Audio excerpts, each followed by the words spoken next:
ते इंग्रजी भाषेच्या शाळेमध्ये ट्रस्टी म्हणून काम करतात, पण तरी सुद्धा त्यांनी कोकण मराठी साहित्य परिषद असो किंवा मराठी भाषे संदर्भातला कोणताही कार्यक्रम असो, तो अतिशय उत्तम पद्धतीने त्यांनी आम्हाला मार्गदर्शन करून सांभाळलेला आहे.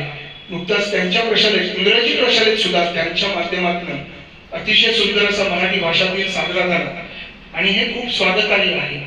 म्हणूनच इंग्रजी भाषा ही जरी व्यवहाराची भाषा असली तरी आपल्या नियमित जगण्याची भाषा, कारण आपण महाराष्ट्रात राहतो, मराठी लोक हे इंग्रजी व्यवहारात वापरूया पण मराठी एकमेकांशी बोलताना तरी बोलूया.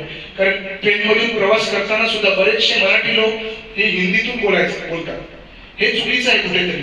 तर ते मराठी लोकांशी मराठीतच बोलले तरच मराठीचा झेंडा अटकेपार जाईल, याबद्दल शंकाच नाही.